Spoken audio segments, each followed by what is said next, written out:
السلام عليكم ورحمة الله تعالى وبركاته. بسم الله الرحمن الرحيم والصلاة والسلام على سيدنا Mohammed, الصادق المصطفى الأمين. On a déjà commencé à travailler sur Surat Yusuf pour étudier toutes les lettres, chacune à part. On a commencé notre 5e cours. Ad-Dars al-Khamis. Ad-Dars al-Khamis. Al-Khamis veut dire 5e. Ad-Dars, c'est cours. On a vu Harf al-Alif. Harf al-Alif. Comme c'est une lettre et elle est en même temps une semi-voyelle, on va parler du son A. Le son A. Parce que cette lettre, elle nous permet de prononcer avec étirement des voix. Et on a vu les différentes formes de Alif. Là où la lecture est obligatoire. L'obligation de lecture, c'est quand on a Al-Hamza. Ce petit signe s'appelle Al-Hamza. Alors, quand vous avez Al-Hamza, comme ça, c'est une obligation de lecture. Ce petit signe ne passe pas inaperçu. Et on a vu Amthila. On a vu des exemples. Mithal. Mithal veut dire exemple. Bismillahirrahmanirrahim. Aujourd'hui, dans cette deuxième partie, nous avons le deuxième cas, c'est Bidoun Hamza.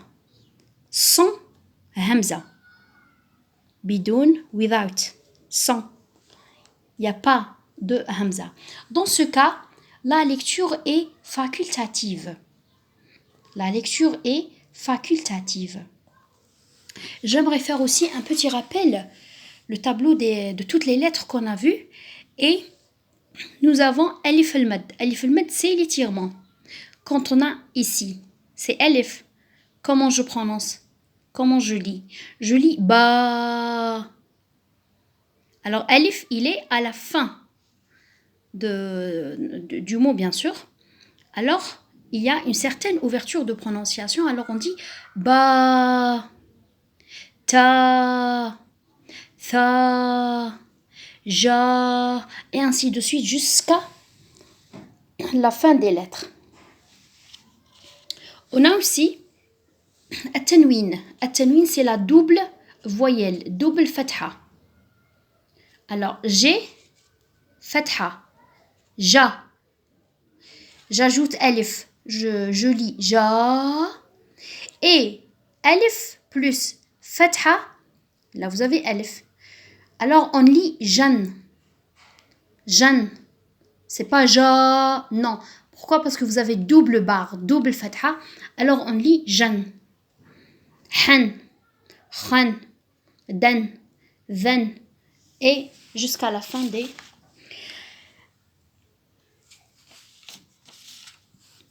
Bidoun Hamza, nous avons le premier K, L. Ça, c'est Alif.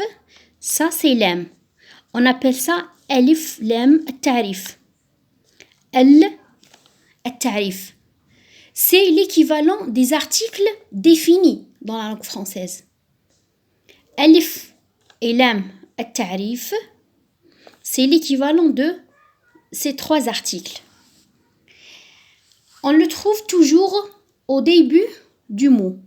Alif, Lam, Ta'rif, ça, les deux, à condition, les deux ensemble. Alif et Lam. On les trouve toujours au début du mot. Je vais donner un exemple. Mithal. Mithal. Al-hamdu. Al-hamdu. Lillahi. Rabbi. Al-alamin. Ça, c'est un exemple. On connaît tous le Fatiha.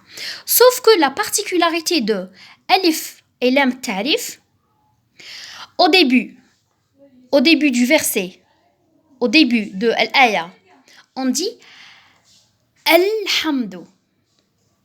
Mais quand le mot est au milieu du verset, on fait une sorte de liaison.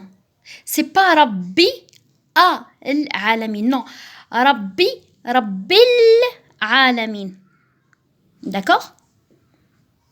Alhamdu, c'est au début. Ça, c'est le début, n'est-ce pas? Alhamdu lillahi Rabbil alamin. Et là, je fais une sorte de liaison.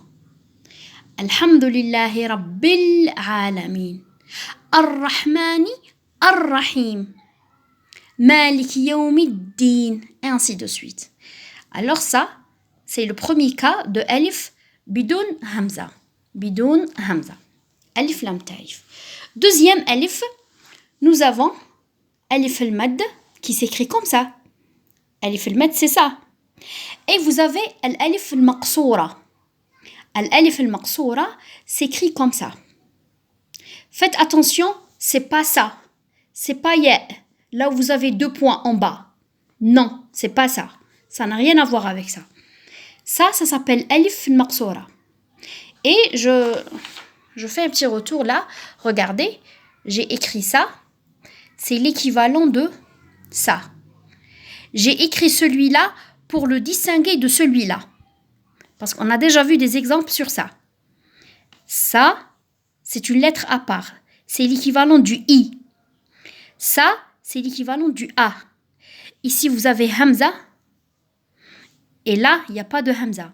Celui-là, il a exactement la même valeur que celui-là, sans Hamza.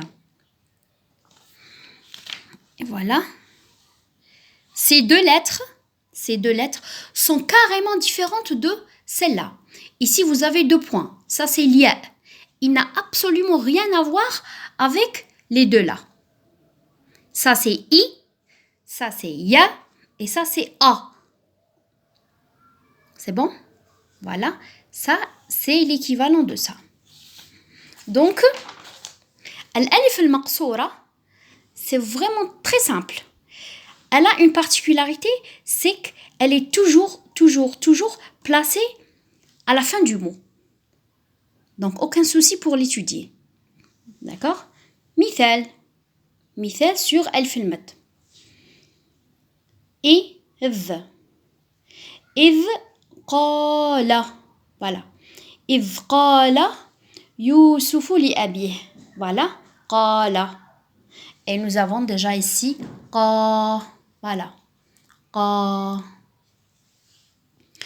إذ قال يوسف لأبيه يا أبتي. Beaucoup de membres m'ont posé la question, mais quand je trouve l'apostrophe, cette apostrophe-là, c'est quoi ça? Eh bien, ça ne doit pas causer problème parce que ça, c'est absolument l'équivalent de ça. Ya abati.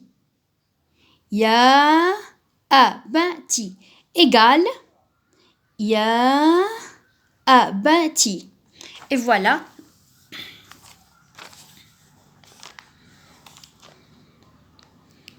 Ya abati. Et ça, cette écriture, c'est l'écriture de l'Mushaf, c'est l'écriture du Coran. Elle a été reçue comme ça, alors on doit la prendre comme ça. Sinon, ya s'écrit comme ça.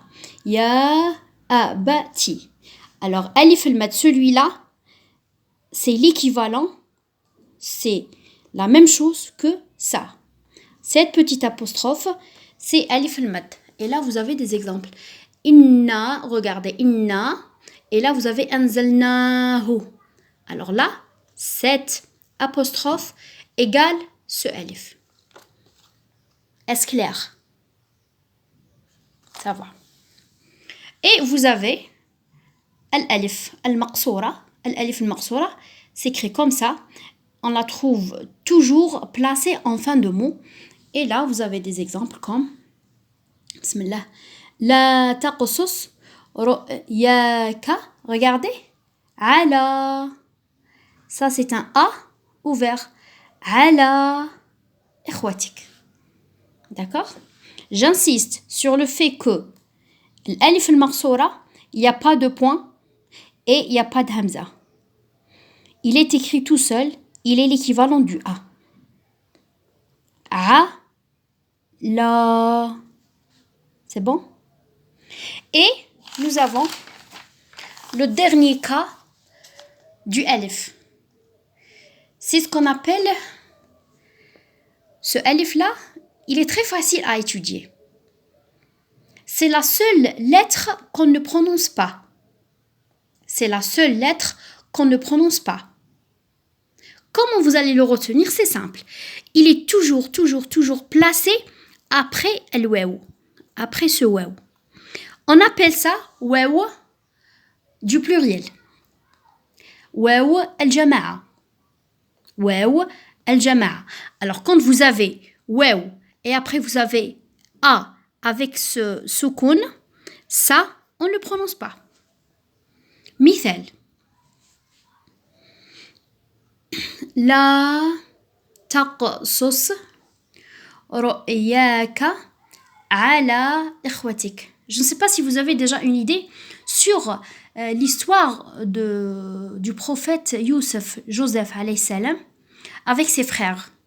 Ils voulaient le tuer, ils l'ont pris, ils l'ont jeté dans un puits et ainsi de suite. Alors, Surat Youssef raconte l'histoire de ce prophète avec ses frères. Voilà. La taqsus ru'yaka ala ikhwatik. Vous savez? Ikhwatik. C'est quoi ikhwatik? Ikhwatik, c'est tes frères. Tes frères. Ikhwatik. Vous avez ka qui signifie toi. C'est le possessif tes. Ikhwa veut dire frère. Ikhwatik, tes frères. Dans ce cas, quand on parle des frères, c'est le pluriel masculin, n'est-ce pas? Ikhwatik, tes frères. Le pluriel masculin, ça va nous donner le pronom personnel il. Il avec S. Il avec S en arabe, c'est hum. Hum. La conjugaison de ce pronom personnel se fait avec waw et alif enfin, mais qu'on ne prononce pas. Là, on parle des frères au début. Ala ikhwatik. Alors, beaucoup de verbes qui vont être cités là vont être conjugués à la troisième personne du pluriel, il avec S. Et tous ces verbes